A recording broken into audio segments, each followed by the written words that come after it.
Good morning, and thank you for holding. Welcome to Aon PLC's third quarter 2025 conference call. At this time, all parties will be in a listen-only mode until the question-and-answer portion of today's call. I would also like to remind all parties that this call is being recorded. If anyone has an objection, you may disconnect your line at this time. It is important to note that some of the comments in today's call may constitute certain statements that are forward-looking in nature, as defined by the Private Securities Reform Act of 1995. Such statements are subject to certain risks and uncertainties that can cause actual results to differ materially from historical results or those anticipated.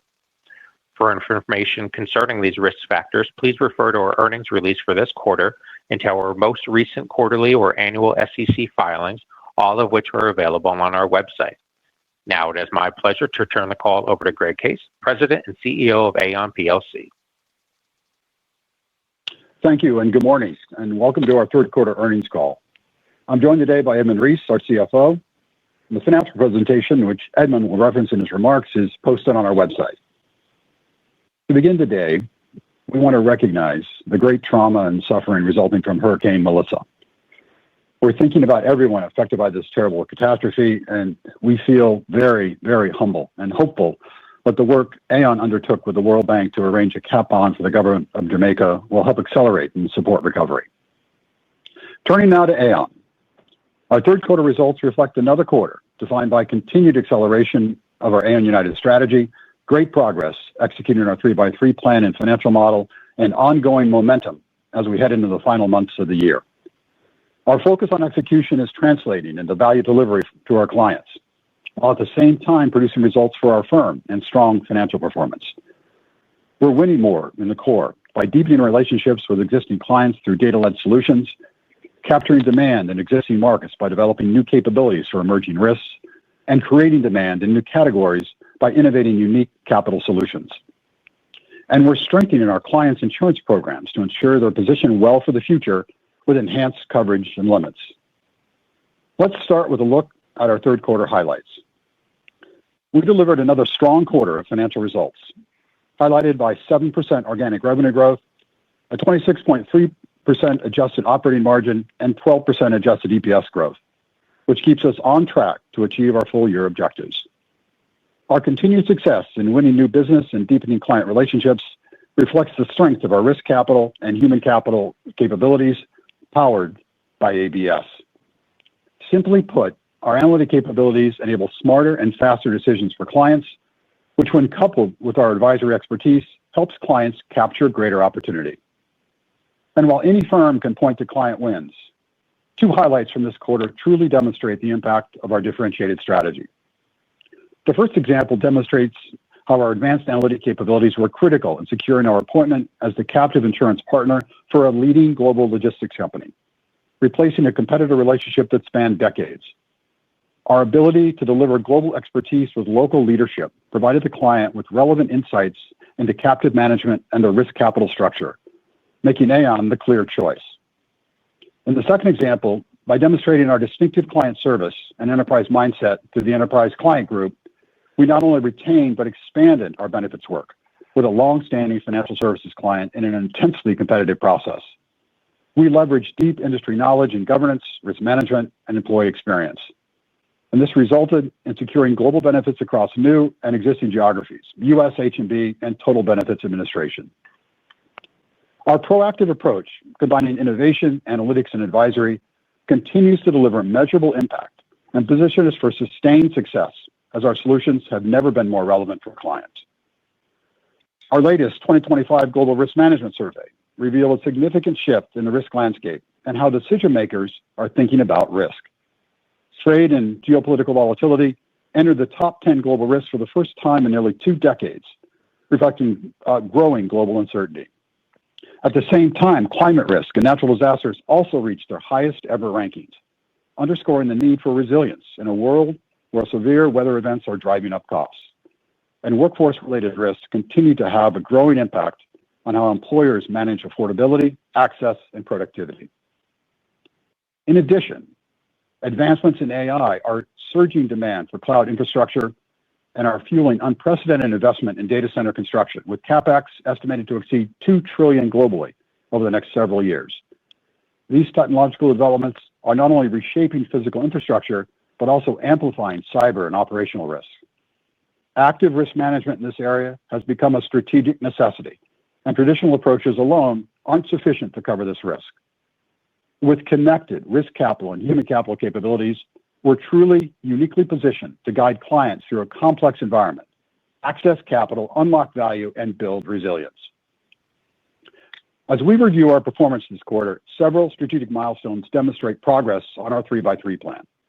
These achievements are the direct result of our team's dedication, collaboration, and focus on advancing priorities. First, talent remains a significant driver of sustained growth, and the competitive environment for attracting and retaining top performance is as intense as ever. No company is immune, which makes it essential to stay focused and deliberate in our approach. In this environment, our platform is a unique advantage in attracting talent and helping client-facing talent win more business and retain clients, especially in priority areas like construction, energy, and health. Revenue-generating talent is up 6% net year to date, reflecting our strong position and differentiated capabilities. We have a great team, and we remain focused on continuing to strengthen it. Second, our enhanced capital strength gives us greater flexibility to execute our capital allocation strategy with discipline and precision. We divested the NFP wealth business, an asset better suited to an owner prepared to make the capital investment required for long-term growth. At the same time, we remain highly committed to our core wealth and retirement offerings, which represent key components of our human capital value proposition. Also during the quarter, NFP closed more than $10 million in acquired EBITDA as part of programmatic M&A. We have a great pipeline of high-return middle-market opportunities, and our improved capital position reinforces our commitment to long-term strategic investment and shareholder returns.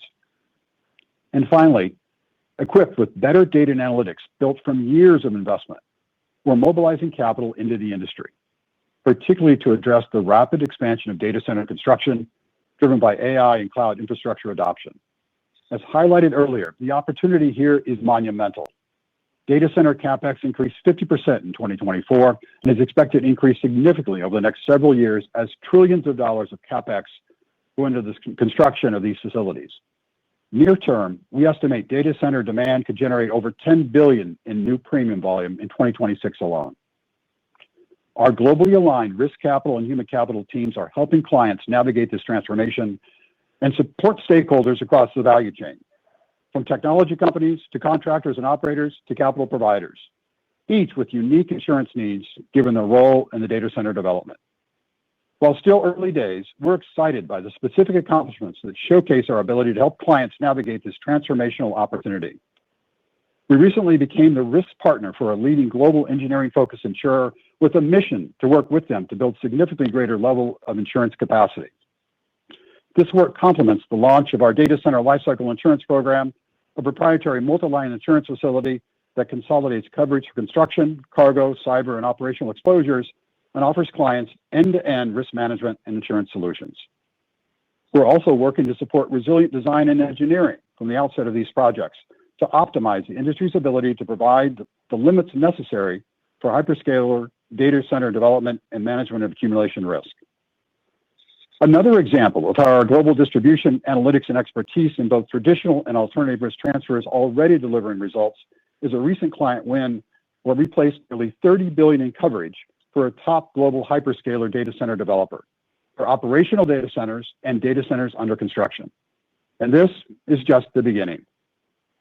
Overall, we accomplished a lot this quarter, and there's a lot to be energized by going forward. Our results and the momentum we have going into the final months of the year give us confidence in reaffirming our 2025 guidance. Let me conclude with 2 points.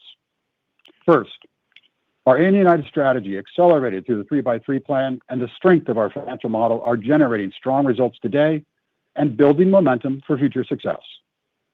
Our unique capabilities and integrated solutions have never been more relevant to clients as we help them reduce volatility, protect their assets, and grow their businesses. We're attracting exceptional talent to strengthen our great team, delivering innovative new solutions with unmatched data and insights, and building and deepening client relationships. And we're winning more in core markets, capturing new demand in existing markets and creating new demand in new categories. And finally, and most important, To our over 60,000 colleagues around the world, thank you. Thank you for your commitment to our clients, to each other, and to our Aon United strategy. Your dedication is the driving force of our firm. Now let me turn the call over to Edmund for his reflections on the quarter and outlook for the year. Edmund? Thank you, Greg, and good morning, everyone. I'm excited to be here to discuss our third quarter results, which mark another quarter of disciplined execution on our 3x3 plan and financial model. To frame our discussion, let me highlight the most important factors shaping our third quarter performance. First, our Q3 performance demonstrates continued momentum across the key drivers of sustainable top-line growth. Our investment in revenue-generating talent, enhanced by ABS, and our continued expansion in the middle market is translating into strong organic growth. Organic revenue growth of 7% in Q3 serves as another proof point in our ability to execute on each of these drivers, keeping us in line with or ahead of industry performance. Second, we continue to deliver scale improvements and operating leverage through ABS, while also investing in talent and capabilities that deepen client engagement and drive new business. We again delivered in Q3, expanding margins over 100 basis points and increasing our revenue-generating hires by 6%. Third, our enhanced earnings power, disciplined portfolio management, and strong free cash flow generation, up 13% in the quarter, have strengthened our capital position.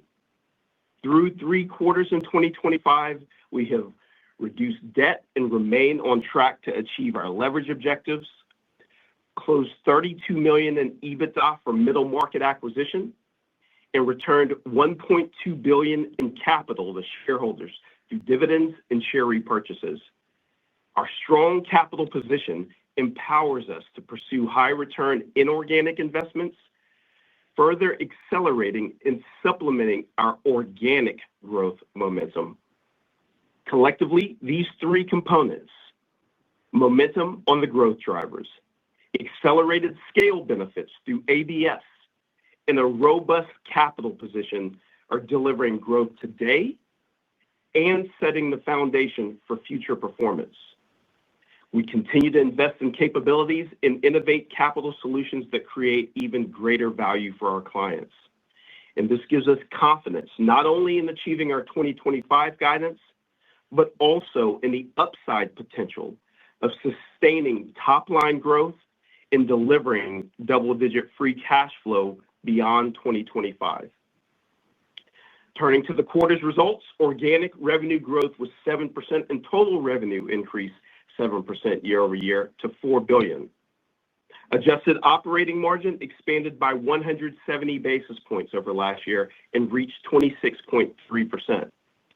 Adjusted EPS was $3.05, and finally, free cash flow increased 13%.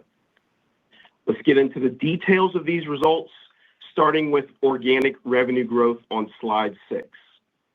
Organic revenue growth was 7% in the quarter, in line with our mid-single-digit or greater guidance range.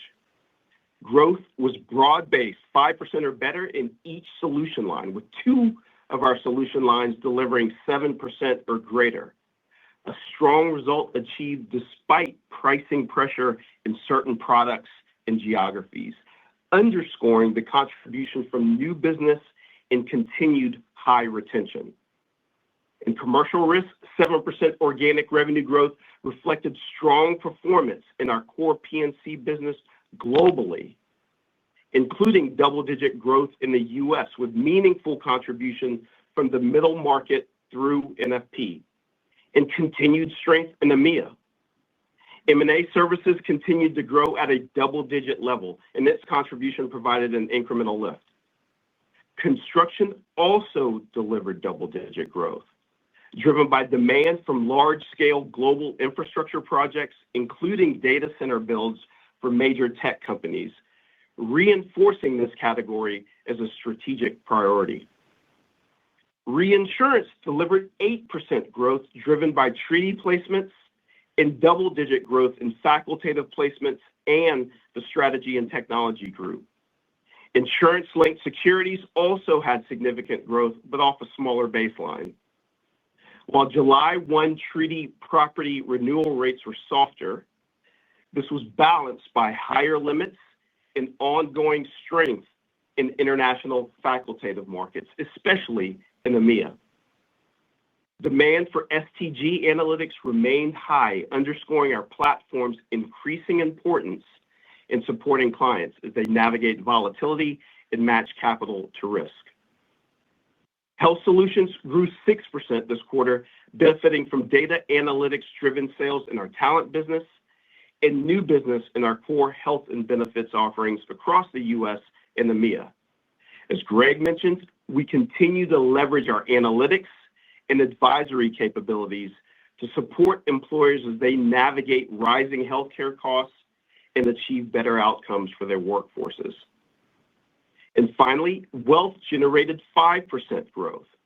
The performance reflects strength in advisory work in the UK and EMEA related to ongoing regulatory change, partially offset by softer advisory demand in the US.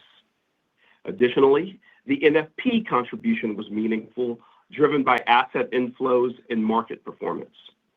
Importantly, for modeling purposes, I will add that we expect Wealth growth in Q4 to be 1 to 2%, impacted by delays in U.S. advisory work and the sale of the faster-growing NFP Wealth business, which closed yesterday. Let me take a moment to walk through the key components of our Q3 organic revenue growth on slide 7. In Q3, we extended our consistent track record of strong new business generation to drive organic growth. For the second consecutive quarter, new business contributed 11 points to organic revenue growth, with balanced contributions from both expansion with existing clients and new client wins. Our investments in revenue-generating talent, particularly in high-growth sectors like construction and energy, continue to deliver measurable impact. We remain proactive and on the front foot in attracting top talent. Our revenue-generating hires are up 6% year-to-date. Importantly, we're already seeing these new colleagues make contributions to new business growth. As the 2024 hiring cohort continues to ramp, we are confident this group will contribute 30 to 35 basis points to full-year organic revenue growth, leveraging advanced analytics and client engagement tools through Aon Business Services. The 11-point contribution from new business this quarter underscores the effectiveness of our investment in client-facing talent, and we expect continued momentum as the 2024 cohort seasons and the 2025 hires continue to onboard. Q3 25 retention remains strong year over year, reflecting the continued strength and stability of our client relationships, supported by investments in enhanced service delivery, innovative capabilities, and Aon client leadership. Net new business contributed 5 points to organic revenue growth in the quarter. Net market impact, which captures the impact of rate and exposure, contributed just over 1 point to organic revenue growth, consistent with our 0 to 2 point estimated range. Rate pressure on property within commercial risk was offset with limit and coverage increases across cyber and other financial lines. Reinsurance net market impact was flat as rate declines and higher retentions were mitigated by increased limits and facultative growth. Health Solutions continued to benefit from our ability to support clients managing rising healthcare costs, providing a significant contribution to net market impact. And one final point on revenue, third quarter fiduciary investment income was $75 million, down 12% versus the prior year. While average balances increased, lower interest rates more than offset that benefit. On slide 8, adjusted operating income increased 15% to $1.1 billion, and adjusted operating margin expanded 170 basis points to 26.3%. These results reflect strong top-line growth and the operating leverage in our business, powered by ABS, giving us capacity to fund growth investments in client-facing talent and middle market while still expanding margins. When we provided full-year guidance, we highlighted four components that would impact 2025 margin expansion: NFP, fiduciary investment income, restructuring, and operating leverage. All four remain fully in line with our expectations. We have now fully lapped the headwind on margin from NFP, and we are on track to meet our $30 million OpEx synergies target, resulting in a net 20 basis point headwind from NFP for the year. While the outlook for U.S. interest rate cuts has shifted from 2 at the start of the year to 3 in the latest dot plot, the delayed timing of the first rate cut from June to September effectively offsets the additional reduction, and the margin impact from fiduciary investment income remains unchanged at 20 basis points. Restructuring savings totaled $35 million in the quarter, contributing approximately 90 basis points to adjusted operating margin. We remain firmly on track to deliver $150 million in restructuring saves for the full year and advancing toward our $350 million run rate savings target by 2026.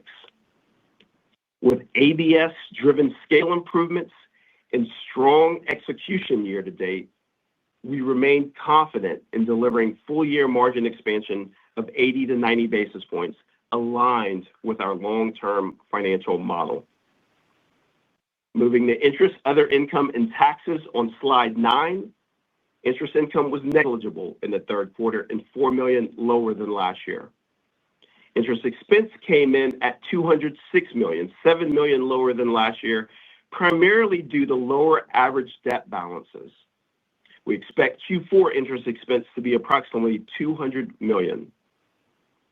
Other expense was $13 million versus a $33 million benefit in Q3 '24, which included gains from the divestment of non-core personal lines and real estate advisory assets, partially offset by the remeasurement of balance sheet items in non-functional currencies.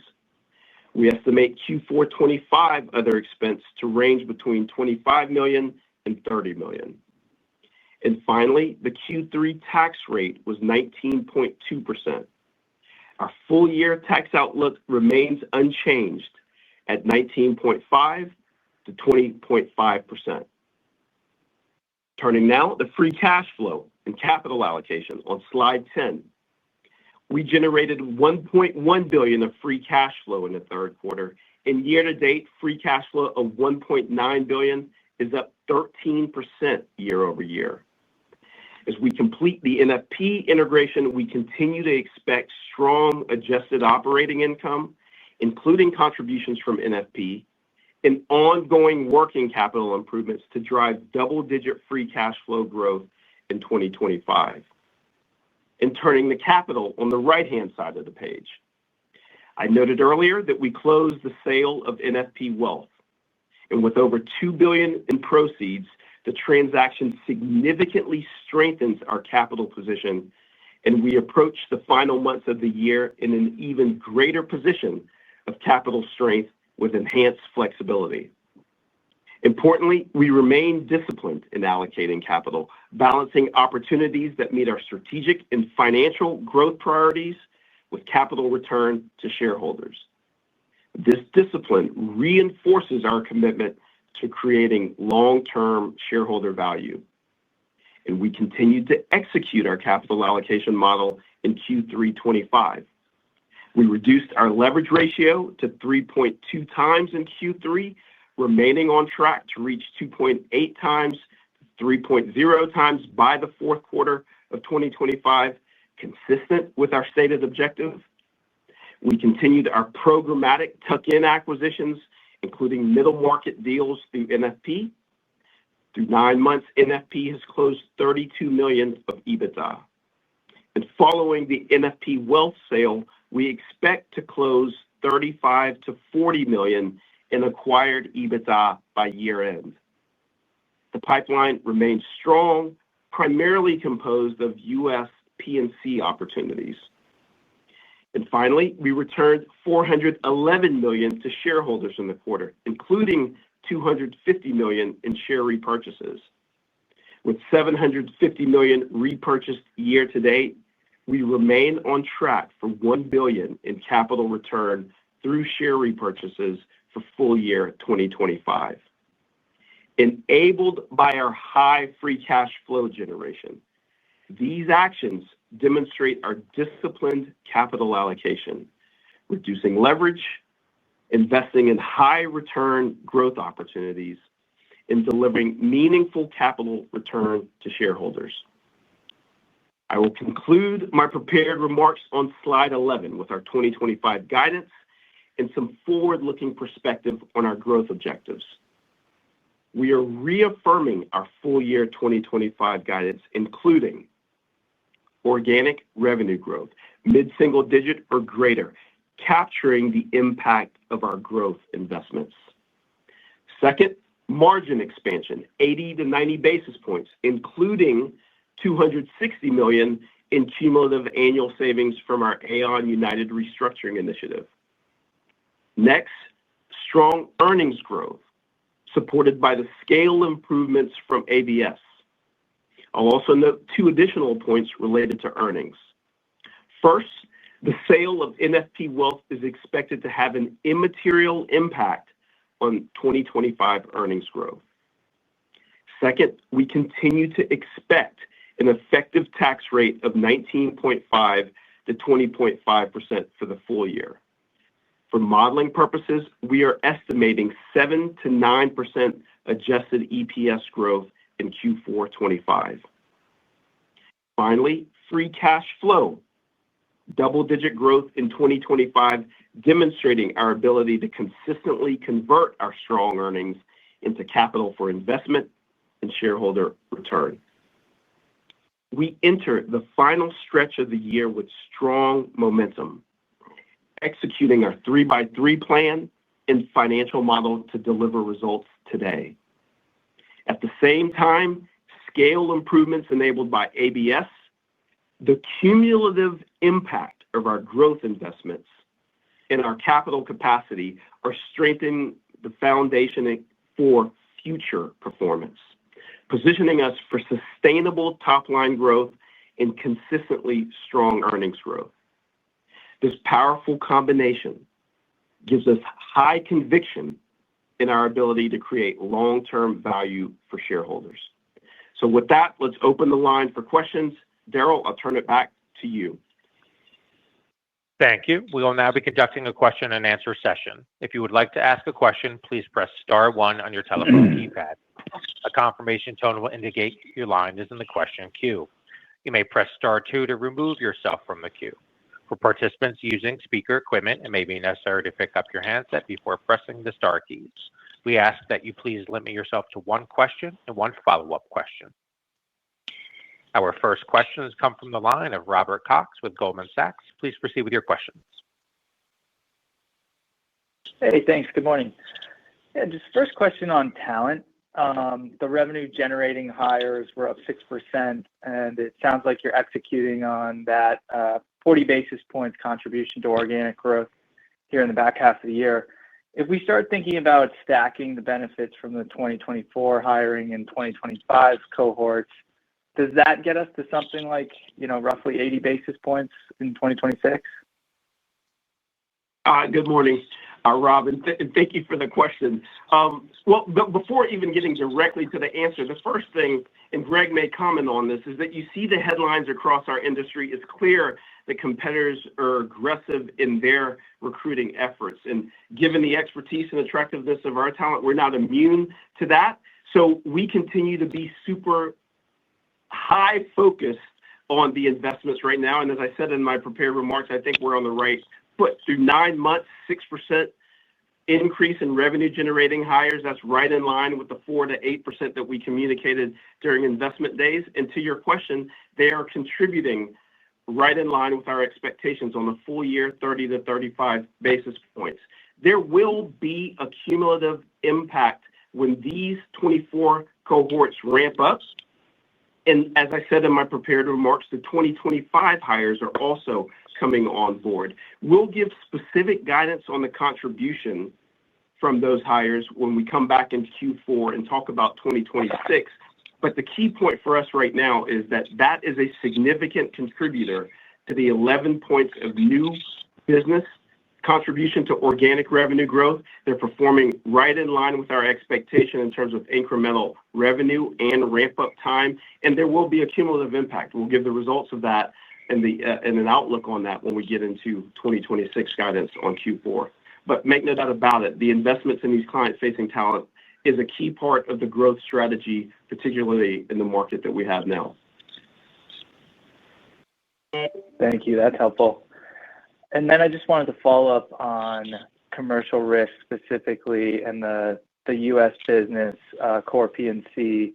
It feels like the double-digit growth is significantly in excess of what some of your peers are reporting. So I just wanted to flesh out what you might attribute that excess growth to. I know you talked about data centers, construction, and talent, and also just wanted to ask if that result was flattered at all by multi-year policies. Robert, appreciate the question. And listen, we think about the growth result. This is continued progress. We're halfway through the 3x3 plan, fully executed against it. When you think about what we bring to the table with risk capital and human capital, and then very substantially reinforced with Aon Business Services. Remember, these are the set of analyzers, risk tools that help clients make better decisions by driving revenue, also retention. Obviously, have some benefits from the cost side too, but really is around client impact. And you're seeing these results. And by the way, you're not just seeing it in the U.S., it's really globally. And contributes to Edmund's commitment around what we're going to be able to achieve each and every year around mid-single digit or greater. And so this is really what you're seeing. And I want to be clear, it really is just, it's part of the day-to-day. There really isn't anything that we would highlight. We talk about M&A services. It was progress, but it did not drive the results. The results were driven fundamentally by what we were doing day-to-day with clients. And we did it, I would just also highlight, in the face of all that's going on in the overall marketplace. So, we talked time and time again about the fact that this is not about unit pricing, in specific areas. And I'm sure we'll talk about pricing before we end the call today. It's not about that. It's really about a client by client impact and our ability to take analytics with our great team in place and do things that really have meaningful impact. And that's really what's driving growth. It's driven the growth in the U.S., but also driving growth in the same respect around the world. Greg's exactly right, Rob. We're pleased but not surprised by the strength in the commercial risk growth in Q3 because it's being driven by specific actions that we're taking, the durable growth drivers. We talked about 11 points of contribution at the company level, but within commercial risk itself, it was 11 points of contribution from new business. And the retention was better year over year. That's driven by what Greg just talked about, the analyzers helping us win RFPs by ECG, our enterprise client group, and the tools that we have in ABS. The outlook and the results in this quarter remain strong as we continue to have the hires in construction and energy as clients increase limit and add coverages. So we're going to continue to be focused on net new business plus retention and the investment in the specialty hires and equipping them with analytical tools that help them win new business. That's what drove it in Q3 within the U.S., but as Greg said, globally, and that's what gives us confidence in our mid-single digit guidance going forward. Great. Thanks for all the color. Thank you. Our next questions come from the line of Andrew Andersen with Jefferies. Please proceed with your questions. Hey, good morning. Just looking at Health Solutions, 6% organic, really strong and has been for a couple of years now. You listed a few drivers there of the organic and put positive market impact kind of last there. But I would think that is one of the bigger drivers. Maybe you could just help us break down between net new business, retention, and market impact. Yeah, I mean, you're right. There was an impact from net market impact as you continue to see healthcare costs rising, but make no doubt about it. Health is actually one of the largest parts of our portfolio when it comes to new business contribution. Expansion with existing customers. Greg actually called out an example on the call of expansion with existing customers coming in through new business. So in the quarter, you had the strength from our talent analytics business. Our data continues to be seeing high demand. Our core health business had strong growth in the EMEA and U.S. as well. The market's attractive right now for these solutions, and the macro factors are having an impact, so you are seeing a positive and net market impact. But without a doubt, I have to highlight that it is new business that's driving this, primarily expansion with existing customers. And Andrew, I just might add, if you think about where we are and sort of the continued progression, as we began the 3x3 program and thought about the areas we compete in, each one of them had a set of characteristics which, for us, suggested our ability to grow in those. We're going to be very, very strong. Health is exactly in that wheelhouse. Think about it. This is 20+% of the U.S. economy, as an example, and growing at 9 to 10% a year. It's tremendous burden on companies as they think about supporting their employees and their families from a health standpoint. And what we bring to the table is unique in content and capability. Just look at, we recently published a set of analytics never been seen before around overall population health and the impact of the GLP-1 medications in that context, demonstrating that you might be able to say something we've never been able to say before, which is we can potentially improve population health and bend the curve. And so that kind of opportunity for us, we're incredibly excited about. And we're just beginning to sort of tap that thread. And so for us, we love this category like we do all across the risk side as well and retirement side. But you're right, a lot of progress here, and we'll continue to take steps to build the business. Thanks. And then reinsurance, just as I realize 3Q is a little bit of a lighter quarter, but as we kind of shift towards 26, how are you kind of seeing the reinsurance pricing environment and maybe just some color on demand changes? Well, listen, overall, Edmund can comment on 26 a little bit from that standpoint. But listen, again, think about overall demand and supply. Demand, when you think about what's going on in the world these days, greater and greater risk. There is absolute pressure on a unit price basis, as we've talked about, particularly on the property side, and you're seeing that, really across the board. But think about how we react. We react on a client level, and we're essentially helping clients understand how to mitigate risk on a much broader scale. So this isn't just traditional treaty and facultative.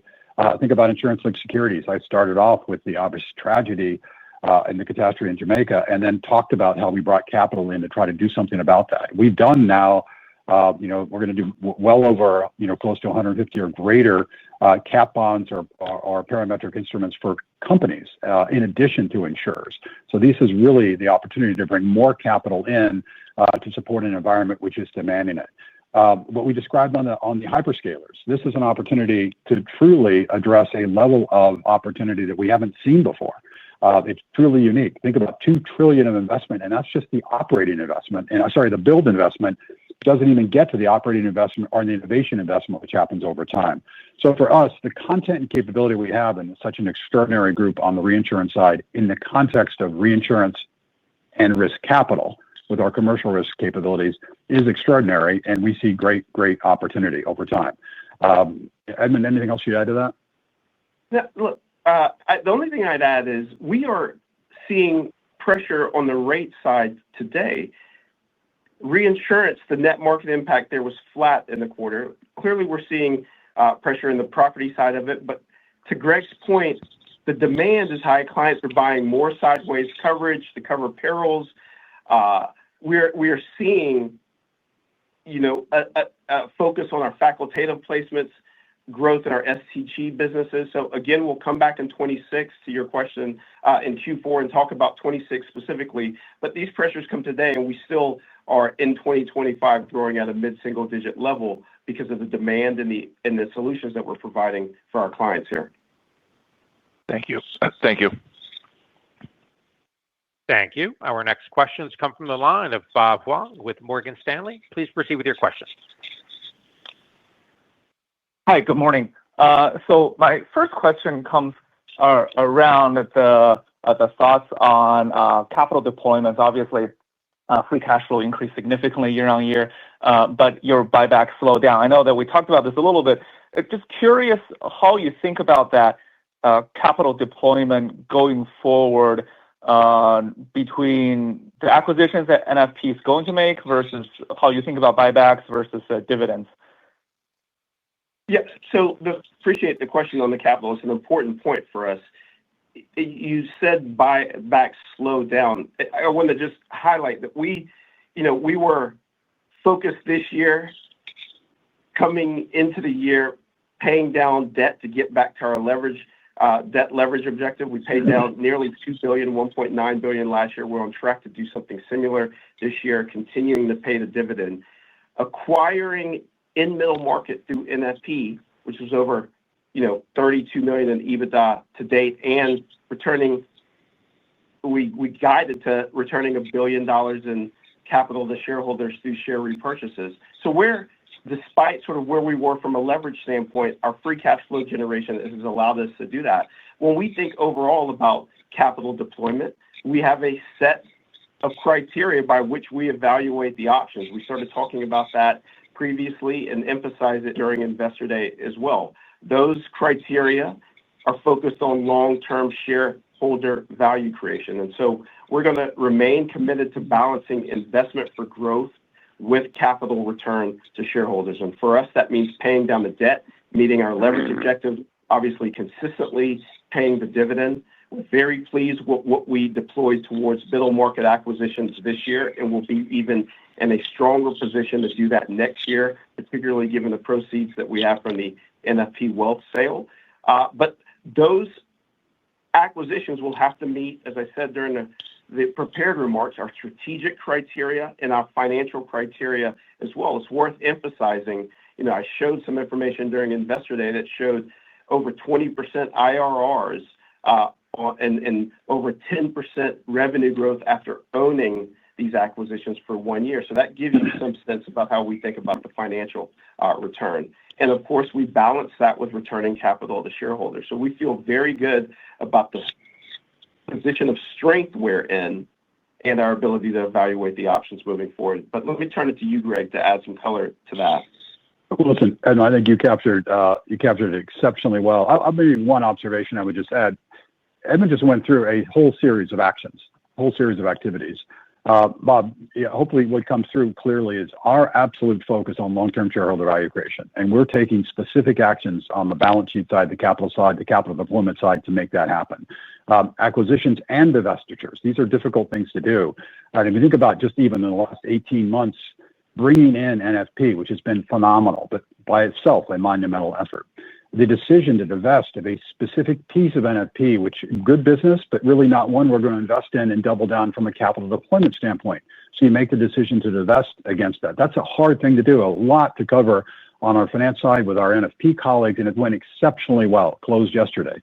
The pay down of debt, the buyback, all the different pieces. What I'm trying to highlight here is we have an absolute commitment, and it's not just something we say, you see it in our actions, which is an active management of our balance sheet and our capital position, which happens to be currently the strongest it's ever been, against the criteria on long-term shareholder value creation. And the team's done a remarkable job actively managing this, just like we do on the operational side.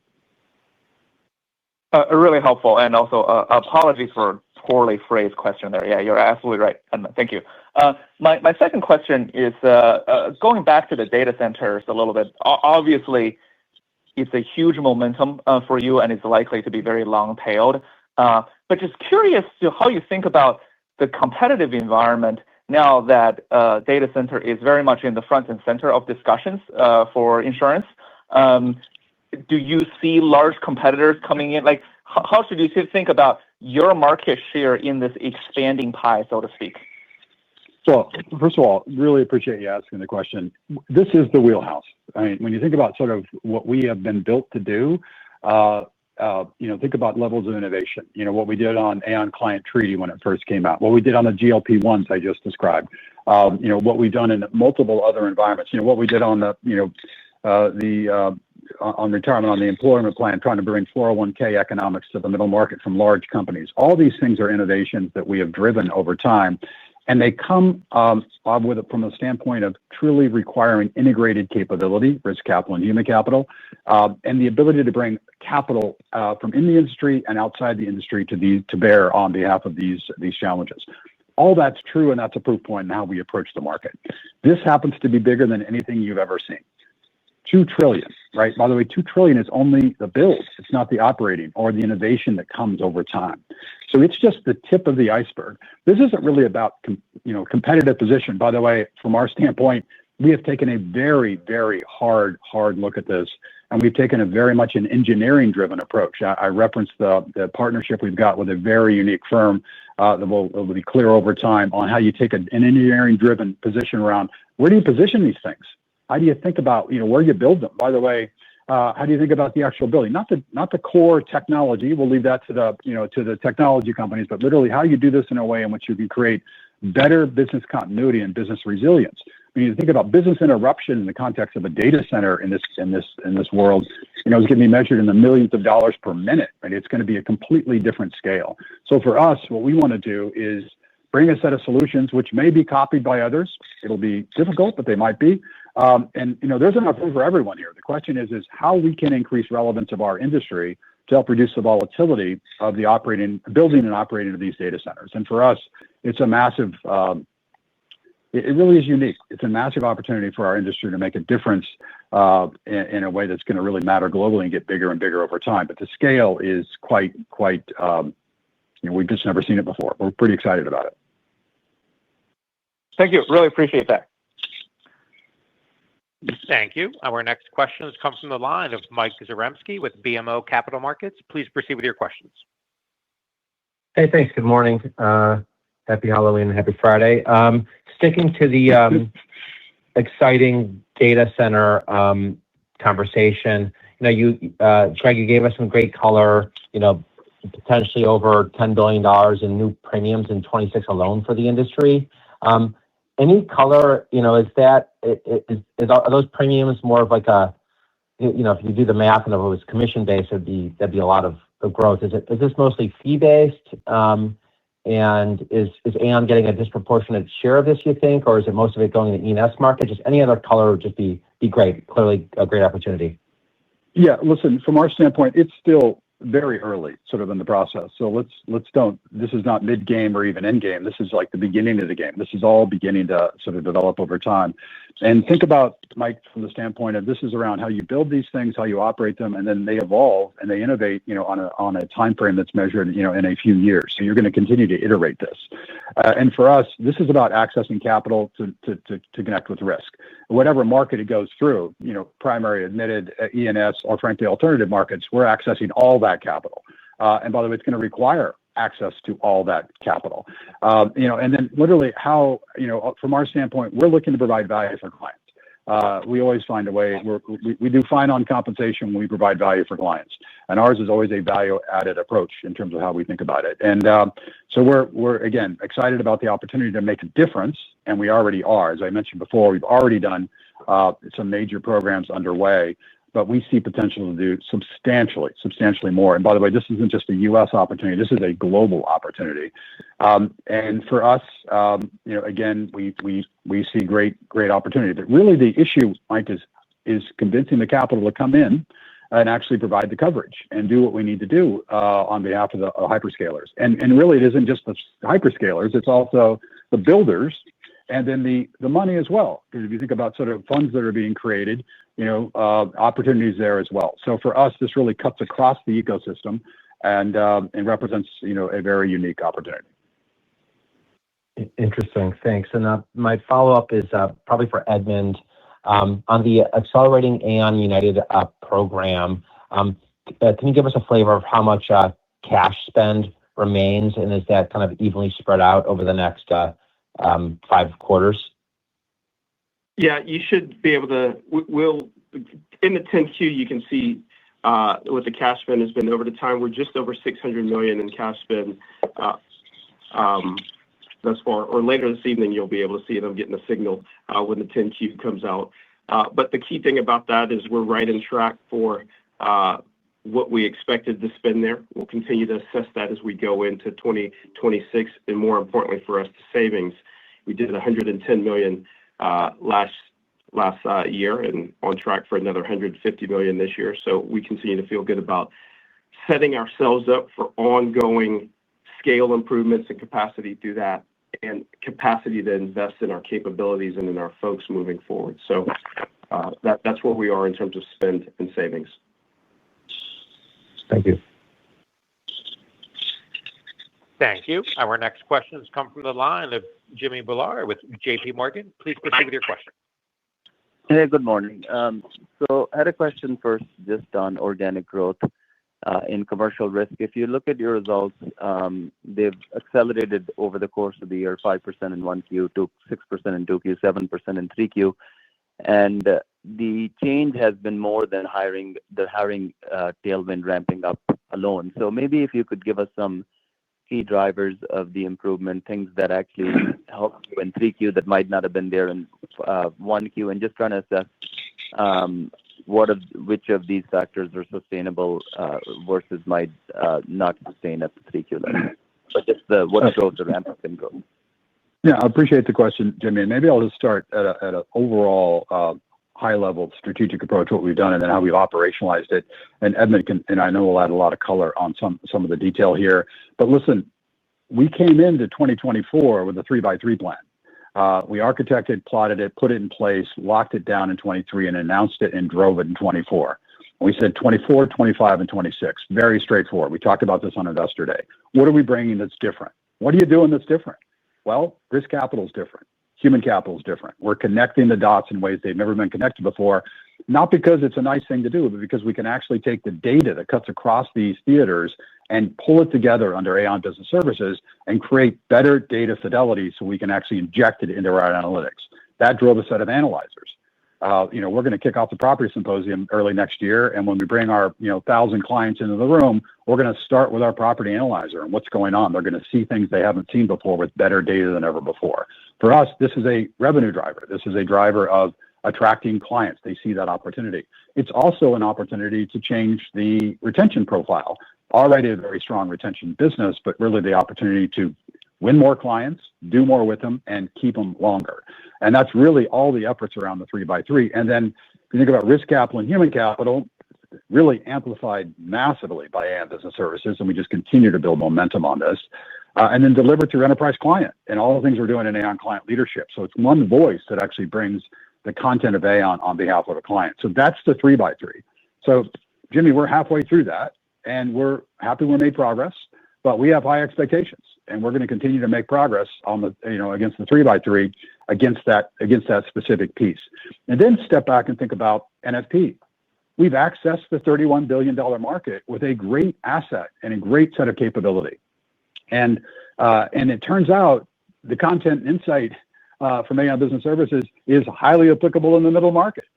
You think a CFO in a middle market company doesn't want to see opportunities to change the cyber risk profile they've got, or do something about what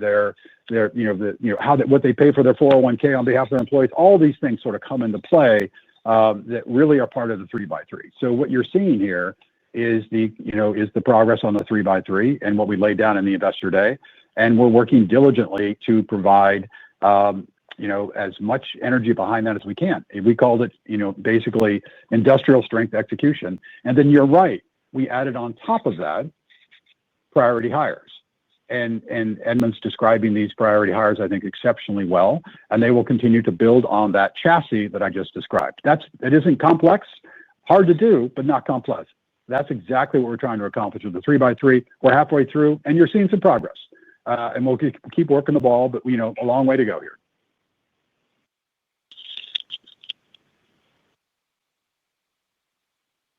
Thank you. Our next questions come. Oh, I'm sorry.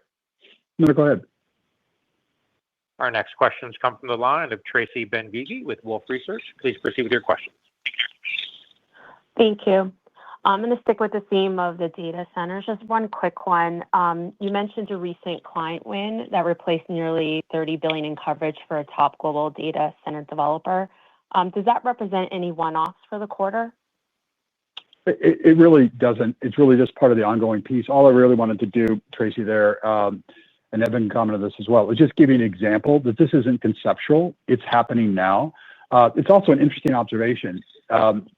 We have an opportunity as an industry to step up and really make a difference here. But irrespective of what we do, these are happening. The investments are being made, and it's quite substantial. So I just wanted to provide a very concrete example of where something's sort of ongoing. But also think about the data center that we actually provided coverage on in that specific example. That was, by the way, part build, and then part they have ongoing data centers in which actually help them understand how to think about the business continuity differently. And so for us, that is an ongoing effort. Again, back to why this is so unique. It's not just the build; it's the ongoing, operation, and then the innovation. And that means this is not just a monumental opportunity. This is a sustained monumental opportunity, which is one of the reasons we're so excited about it. Yeah, and Tracy, the only thing I'll just add to it, I'll just be very direct that our growth in this quarter in particular is not because of one-off items or non-recurring business. It really are the durable, ongoing, sustainable drivers that Greg just talked about. Our data through risk capital and human capital, the middle market growth, the analyzers through Aon Business Services, and then on top of that, the cumulative impact of the hiring that we're doing right now. So your question is an important one. So I just want to make sure I highlight that point, that this is not sort of one-off or non-recurring business. These are the durable drivers of growth that is driving our performance. Awesome. I'm also going to take a crack at maybe sizing up the market share. You would have better numbers than me, but you announced in July your data center facility. I think it has up to $2.5 billion in capacity. And then you talked earlier about $10 billion of new premium volume. So is there any way you could frame it in terms of, is that the only vehicle that you're using to place the business, or maybe you could just talk about all the ways that you could place that business? Tracy, I really, this is going to evolve over time. I would say we're just at the start line. Maybe the most powerful message that Edmund and I are highlighting here is the work we're doing on what's next, and an engineering-driven approach, which really starts fundamentally with how and where you build these and how you start to maintain them, and then asking the question around the analytics on what really is the potential volatility to be covered here and the risk to be covered here, and then with our reinsurance and alternative capital hats on and our core insurance hats on, how do you create the capacity? Because the capacity here we're describing is never been seen before. So for us, we are very much at the start. It's almost kind of like, yes, whatever share we have, it's almost, it's a nice start. We feel good about it. But really, as these start to come online and the investments are made real time and they're happening, being able to step up to any share of that is going to be, meaningful in the conversation we just had about our performance. And then we see, tremendous potential. So yes, we believe we've got a unique perspectives. I'm not saying it's the best or the perfect ones, but very unique. And by the way, they are integrated: risk capital, human capital. By the way, the talent aspects of this embedded in it as well. All these things sort of come together, and we think put us in a unique position to both attract capital into this game on behalf of the hyperscalers, but also help the hyperscalers understand that beyond the technology, there are ways to conduct business with one of these data centers that actually might reduce cost over time and certainly could reduce volatility. So this isn't the core technology, but it's everything around it that sort of makes it more attractive. And so for us, this is just the beginning. Okay, and also just one quick clarification. So when you talk about revenue generating talent up 6%, I'm assuming that's a gross number. Could you put context over maybe some talent exits and what a net number would look like? It's actually a net number. Because this question has come up, Tracy, so we've just been very explicit about wanting to ensure that we give all the information and continue to be transparent on it. So the 6%, you should think of that as a net number for those hires in the categories that we talked about previously: producers, brokers, account executives, health and benefit consultants. Thank you so much. Thank you. Our next questions come from the line of Andrew Kligerman with TD Cowen. Please proceed with your questions. Hey, good morning. Amazing quarter across a lot of metrics.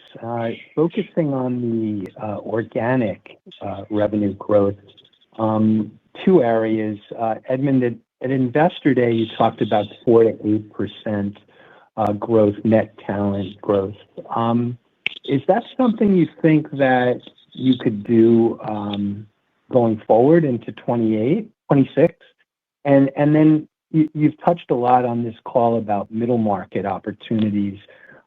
Is that coming from NFP people? Is it coming from prior Aon talent? Where is it coming from? I suspect it's your investments in analytics and human capital, as you've addressed all along. But I'm kind of curious where in the company it's coming from. Yeah. So let me hit the first part, Andrew, and thank you for the question because it's an important one. And then maybe I'll turn the second on middle market to Greg as well. On the first one, I will sort of direct you back to what you and I have specifically discussed, our engine in ABS that allows us to get scale improvements up to 120 basis points, the expense discipline that we have, that gives us the capacity to make investments. And I think I sort of quantified up to 60 basis points in investments. Those investments right now are focused on revenue generating hires in priority strategic growth areas. They're focused on some of our capabilities within ABS, but the model itself is intended to be able to drive capacity to both invest and have margin expansion. We talked about 70 to 100 basis points as a sort of ongoing model over time here. And so we feel good about continuing to drive that growth engine and having the capacity. It's not a one-time thing for us. We think a continued focus on this, making this ongoing in the right areas, because that changes over time as well, the growth areas. We're focused on making this an ongoing part of our strategic growth model here. And Greg, maybe you on the middle market piece. Yeah, and listen, before I get to middle market too, again, Andrew, appreciate the question. Remember back to Investor Day, we talked about the 3x3 and all we are going to accomplish: risk capital, human capital, ABS, delivered to enterprise client, all the pieces around that, and the investments we're making behind that. And then Edmund described what really is the growth algorithm and what we're trying to do. That piece, go back to the math behind that. Really, it truly does kind of capture everything we're doing operationally to a financial outcome, which is really the capacity to improve margin and invest on an ongoing basis. This is a very for us now the very powerful construct, and that's why we were so committed, and that's why we made the investment on the $1 billion to kind of make that really happen and bring that to life. So I don't want to lose that. That's so important in sort of your question. And then fundamentally, middle market is one aspect of that. It's the $31 billion North American U.S. market that we didn't have access to in the way we do now. NFP, high expectations, as we described at Investor Day, exceeded in so many ways in terms of what we've been able to accomplish, not just as the middle market segment, but also what we can bring to the middle market with our content and capability, and what NFP has brought to Aon in their view, and perspectives and their client leadership. So for us, it was one aspect of the entire growth algorithm that's sort of being brought to bear here, but an important one and an exciting one. And we're very pleased to have brought NFP into the Aon family to do this. Got it. And as we kind of approach the end of the year, it seems like with that divestiture of the NFP Wealth business, you've kind of met your leverage objectives. So as you do look at M&A, and you talked about $32 million of EBITDA for NFP deals in the quarter. Are there potentially big ones out there that you could do? Is that something you're thinking about? And do you feel like, a year and a half in, you're ready to do it now that NFP is assimilated enough that you could do a bigger middle market type deal? So, Andrew, I think Edmund might have answered this earlier in the call. I'll answer it again. He'll do it better than me, no doubt. Listen, you know where we are. We are absolutely focused on long-term shareholder value creation, making the decisions we sort of drive that. That's the capital allocation piece. And as you highlighted, we actively manage this. This is not something we leave to chance, and we'll take the hard decisions, the difficult ones. The divestitures are hard, but they're important because they create capacity to do what we need to do. And then we'll make calls based on what really is the best answer from a long-term shareholder value creation opportunity for Aon. So, yeah, you're right. We've got great flexibility based on the terrific work of our teams around the world from a balance sheet standpoint, and anticipate we're going to do our level best to make sure we're making the right calls on behalf of long-term value creation.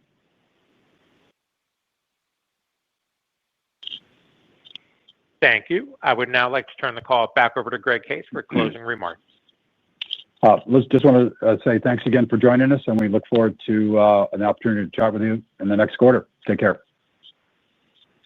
Thank you. This does conclude today's teleconference. We appreciate your participation. You may disconnect your lines at this time. Enjoy the rest of your day.